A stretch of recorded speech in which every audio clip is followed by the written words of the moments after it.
Hi everyone. तो guys यहाँ देख सकते हो यार, अभी हम लोग हैं छत्तीसगढ़ स्कॉलरशिप वेबसाइट के पोर्टल पर। और जो भी ST SC OBC कैटेगरी के लोग हैं, विशेषकर छत्तीसगढ़ से हैं, तो वीडियो उनके लिए हैं। और ऐसे स्टूडेंट जो छत्तीसगढ़ में किसी यूनिवर्सिटी में पढ़ाई कर रहे हैं, किसी कॉलेज में पढ़ाई कर रहे हैं या फिर किसी संस्था पर, तो उनके लिए पोर्टल हेल्प करेगा। तो यहाँ अभी छत्तीसगढ़ गवर्नमेंट ने इन्वाइट किया है स्कॉलरशिप एप्लीकेशन। तो ऐसे स्टूडेंट जो पढ़ाई कर रहे हैं वो स्कॉलरशिप फॉर्म भर सकते हैं।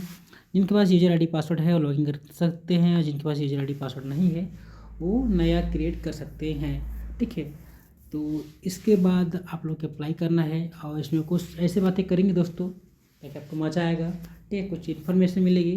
तो चलिए इस वीडियो को स्टार्ट करते हैं। स्टार्ट तो हो ही गया है, सुनिए आप लोग। ओके, तो देखिए हम लोग नीचे करते हैं। तो सबसे पहले इसको मैं डेट बता देता हूँ। इस फॉर्म को भरने का जो डेट है 31 दिसंबर है, लास्ट डेट है। इसके बाद बढ़ सकता है कि नहीं बढ़ सकता वो तो चांसेस पड़ेगा। ठीक है, बाद में पता चलेगा। तो सबसे पहले आप जान लीजिए कि 31 दिसंबर तक है, आपको फॉर्म को फिलअप कर देना है। ओके, तो इसके बाद आप देख लीजिए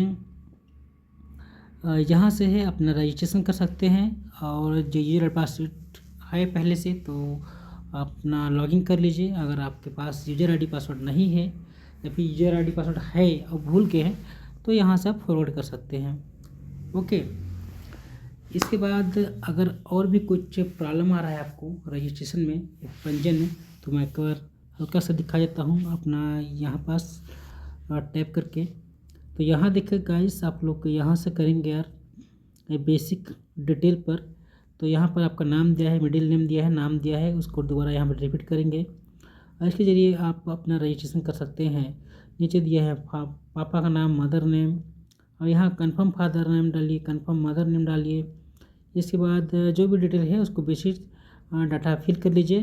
ठीक है, आधार नंबर वगैरह मांग रहा है, ईमेल वगैरह, ये तो आप बेसिक जानकारी है उसको दे दीजिए। यहाँ पास आई कंसेंट कर दीजिए, ओके कर दीजिए। इसके बाद है आपका इधर जो ब्लॉक वगैरह हैं, जिस ब्लॉक में आप रहते हैं उसका डिटेल भर दीजिए। जिस विधानसभा में पढ़ते हैं आप, जहाँ चुनाव वगैरह होता है, ठीक है, विधानसभा को उसको डाल दीजिए। इसके बाद क्या करना है आपको, नीचे आ जाइए, यहाँ पास मांगता है पासवर्ड बनाना, तो आपका नाम रख लीजिए। इसके बाद उससे आगे जो भी डालना है 1 2 3 या फिर @ है, जो भी आपको डालना है, पासवर्ड क्रिएट करना है ताकि औरों को पता ना चले, तो आप यहाँ पास क्रिएट कर सकते हैं। इसके बाद आप करेंगे तो आपका यूजर ID पासवर्ड बन के आ जाएगा। इसके बाद दोस्तों आपको करना है लॉगिन, और यहाँ पर सब लॉगिन करेंगे। तो जैसे लॉगिन करेंगे आप यूजर ID पासवर्ड यहाँ पर डालेंगे और इसे तो फिलअप करने पड़ेगा कैप्चा, और कैप्चा के लिए दोस्तों यहाँ पर डाल सकते हैं। ओके, यहाँ पर यूजर ID हो जाएगा, यहाँ पर पासवर्ड, यहाँ पर कैप्चा। तो गाइस कुछ इस तरीके आपको इंटरफेस दिखाई देगा यार। तो यहाँ दे सकते हैं, आपको बेसिक प्रोफाइल दिखने लगेगा स्टूडेंट ID का। और आपको देखिए स्टूडेंट रजिस्ट्रेशन कर लेना है, स्टूडेंट प्रोफाइल को अपडेट करना है। इसके बाद आपको एकेडमिक डिटेल जो भरते हैं, किस क्लास में पढ़ाई करना है, इसको दबाइएगा तो यहाँ पर नीचे ऑप्शन आ जाएगा। और इसके बाद आपको आएगा बैंक का डिटेल। तो बैंक का डिटेल जैसे ही आप सी कोड डालिएगा तो बैंक का नाम आ जाएगा और नीचे फिर अकाउंट नंबर शो हो जाएगा। इसके बाद कास्ट सर्टिफिकेट या फिर जाति और निवास प्रमाण पत्र आपको अपलोड करना है, या नंबर डाल दीजिए उसका, ऑनलाइन से बना है तो इसके बाद वो ऑटोमेटिक सिंक कर लेगा। इसके बाद इनकम सर्टिफिकेट डालिएगा। इसके बाद फॉर्म को लॉक करने का ऑप्शन आएगा बगल में, ठीक है, वहाँ लिखा है एप्लीकेशन लॉक। तो जैसे इसको लॉक करेंगे आप लोग, तो अगर आप फिर ST SC के हैं तो आपको एक नया चीज़ देखने को मिलेगा, और वो चीज़ है ये OTR नंबर। तो फिर आप OTR नंबर डाल दीजिएगा। OTR नंबर अगर आपको नहीं पता है दोस्तों, तो NSP के वेबसाइट में जाकर OTR रजिस्ट्रेशन कर सकते हैं नेशनल स्कॉलरशिप पोर्टल पर। ठीक है, तो यहाँ आपको 16 अंक का OTR नंबर मिलेगा। 16 अंक का OTR नंबर फिलअप करेंगे तो फिर आपका वेरीफाई होगा। इसके बाद आपको PDF यहाँ से डाउनलोड कर सकते हैं या फिर फार्म का प्रिंट कर सकते हैं। इसके बाद उस फार्म को आप सबमिट कर दीजिए कॉलेजों पर, और उसके साथ क्या क्या डॉक्यूमेंट है आपको कॉलेज में पता चल जाएगा, आपका सूचना वगैरह निकला होगा। तो ये रहा रजिस्ट्रेशन का प्रोसेस। इसके बाद बहुत सारे ऐसे स्टूडेंट हैं जो सोचते हैं कि स्कॉलरशिप कितना मिलेगा, तो गाइस यही वीडियो उनके लिए है। तो चलिए आपको बता देता हूँ। तो बहुत सारे स्टूडेंट हैं जो डाउट में रहते हैं तो देखिए स्कॉलरशिप का जो पैसा बनता है आपको एडमिशन डेट से बनता है। सपोज़ करिए आप 12 जुलाई को एडमिशन लिए हैं, तो इस दिन से आपको एडमिशन तारीख से स्कॉलरशिप बनना चालू हो जाता है। और सपोज़ करिए आप यूजी में हैं, अंडर ग्रेजुएट हैं और ग्रेजुएशन की पढ़ाई कर रहे हैं, तो इसका देखिए सामान्यतः 30 अप्रैल तक होता है। और नया शिक्षा नीति के तहत दोस्तों 30 अप्रैल तो अब गया, आप नया शिक्षा की नीति के तहत अब हो गया है आपका 30 जून हो गया है, तो आपको 12 महीना का स्कॉलरशिप मिलने वाला है। अब पिछले क्या होता था, पिछले बार पिछले सेशन में जो फर्स्ट सेमेस्टर नहीं था, ध्यान दीजिए इस वीडियो को, जो यूजी में हैं जिनका सेमेस्टर सिस्टम है 6-6 महीना का एग्ज़ाम होने वाला है उनको 12 महीने का मिलेगा। और जो जिनका एनुअल एग्ज़ाम होता है, ओके एनुअल एग्ज़ाम है, तो उन लोगों को 10 महीने का स्कॉलरशिप मिलता है। तो ये तो कंफर्म होना चाहिए आपको। और एनुअल मतलब वार्षिक परीक्षा, जो साल में सिर्फ एक बार एग्ज़ाम होता है, उनका 10 महीना, मैं यूजी के लिए बता रहा हूँ। और पीजी के लिए वही समझ लीजिए, क्योंकि छत्तीसगढ़ में पीजी का जो कोर्सेस हो गए हैं 12 महीना के ही हो गए हैं। आप जुलाई में एडमिशन लीजिए, जून में उसका टर्म ख़त्म होता है। तो ये रहा इसके बारे में। इसको सिंपल अर्थों में आपको समझा रहा हूँ। सपोज़ के लिए कोई बीए में एडमिशन लिया है, बीए बीएससी या बीकॉम जो भी आप समझ सकते हैं, कोई इसमें एडमिशन लिया है, 12 जुलाई का लिया है, कितना पैसा बनेगा, कब से बनेगा। तो यहाँ देखिए 12 जुलाई को एडमिशन लिया है, जुलाई लिखा हो ना, याद रखिएगा 12 जुलाई। तो 12 जुलाई को एडमिशन लिया है तो उसका जुलाई का पैसा बनेगा, जुलाई से उसका 12 जुलाई से पैसा बनेगा, मतलब जुलाई मंथ का पैसा बनेगा। और इसके बाद मान लो उसका 30 जून तक बनेगा, 30 जून तक। तो 12 जुलाई से 30 जुलाई 12 जुलाई से 30 जून कितना हुआ, 12 मंथ हुआ। तो 12 महीने का स्कॉलरशिप मिलेगा। किस रेट में मिलेगा, सपोज करिए आपका रेट है 300 रुपया पर महीना, तो 12 महीना तक मिलेगा। तो 300 गुणित 12 कर दीजिए, 12 या 3600 रुपये हो गया।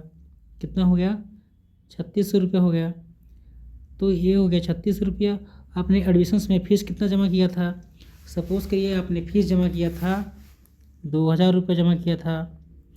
तो ये देखिए इसको प्लस कर दीजिए, 0 0 ये 0 और ये हो जाएगा 6, ये हो जाएगा 5, 5600 रुपये आपका स्कॉलरशिप बन गया। ओके, समझ में आया, नहीं समझ में आया दोबारा देख लीजिए। अगर आपका स्कॉलरशिप आप एडमिशन डेट आपका 12 जुलाई है तो आपका जुलाई से पैसा मिलेगा। अगर आपका एडमिशन आप लिए हैं लास्ट में, जुलाई के लास्ट में एडमिशन लिए हैं, सपोज़ करिए आप 25 तारीख को जुलाई में एडमिशन लिए हैं, ठीक है, तो आपका जुलाई का पैसा नहीं मिलेगा दोस्तों, याद रखिएगा। अगर आप 25 तारीख को जुलाई में एडमिशन लिए हैं तो आपका जुलाई का पैसा नहीं मिलेगा स्कॉलरशिप का, और ये अगस्त महीना से काउंट होगा, तो फिर आपको 11 महीने का मिलेगा। इसी तरह आपने अगर विलम्ब से एडमिशन लिया है, सितंबर में एडमिशन लिया है या फिर अक्टूबर में एडमिशन लिया है, तो जिस तारीख से एडमिशन लिया है, ठीक है, तो उस तारीख को आप देखिए आपके डेट में क्या लिखा है, किस डेट से है। सपोज़ करिए आप 15 तारीख से पहले एडमिशन लिए हैं तो उस महीने का काउंट हो जाएगा, होगा, उस महीने का काउंट होगा जिस महीने में भी एडमिशन लिए हैं। अगर बाद में लिए हैं तो उस महीने का काउंट नहीं होगा। एक बार और देख लेते हैं, कोई मान लो ये 14 अगस्त को एडमिशन लिया है, ओके, तो इस तारीख से उसका स्कॉलरशिप बनेगा, पूरा अगस्त का बनेगा। अगर कोई 20 अगस्त को लिया है तो उसका स्कॉलरशिप नहीं बनेगा अगस्त महीना का, वो फिर सितंबर से बनेगा उसका पैसा। सितंबर, अक्टूबर, नवंबर, दिसंबर, जनवरी, फरवरी, मार्च, अप्रैल, मई, जून, कितना महीना हो गया, 6 7 8 9 10 महीना का, फिर इसको 10 महीना की स्कॉलरशिप मिलेगा। इस तरीके से आप जोड़ सकते हैं।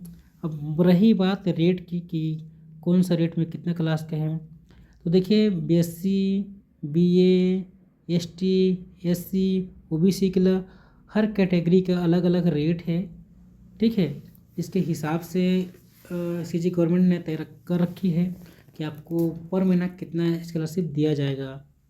मैं एग्जाम्पल के थ्रू आपको बताया था कि किसी का मान लो 1 महीना की स्कॉलरशिप 300 रुपया है तो उसके हिसाब से गुणित 12 कर दिया था। इस तरह 300 गुणित आप 10 कर सकते हैं। आपका 10 महीने की स्कॉलरशिप बन रहा है तो आपका 3000 जोड़ लीजिए इसमें। इसके बाद आपने कितना फीस पटाए हैं एडमिशन समय उसको जोड़ लीजिए। सपोज करिए आपने 1200 पटाए हैं फीस, तो इसको टोटल कर दीजिए। तो ये हो जाएगा 0 0 फिर 2 फिर 4200 रुपये फिर हो जाएगा स्कॉलरशिप। तो कुछ इस तरीके से आपका स्कॉलरशिप कैलकुलेट होता है। अगर किसी को कुछ डाउट है तो कमेंट करिए, मैं इसका रिप्लाई देने का प्रयास करूँगा। तो ठीक है, वीडियो को यहीं तक रखते हैं। अगर किसी को कुछ प्रॉब्लम है और भी कुछ दिक्कत है तो बताइएगा। हाँ, इसी तरह पीजी का भी आप कैलकुलेट कर सकते हैं। ओके, ऐसी बात बहुत सारे ऐसे क्लास हैं जो टॉप क्लास हैं, जो प्रोफेशनल क्लास हैं, जो व्यावसायिक क्लासेस होती हैं, उनका स्कॉलरशिप ज़्यादा बड़ा होता है, ठीक है, या फिर ज़्यादा अमाउंट में होता है। और जो नॉर्मल कोर्सेस हैं उनका स्कॉलरशिप थोड़ा कम होता है as compared to top class या फिर प्रोफेशनल कोर्सेस के कंपेयर में।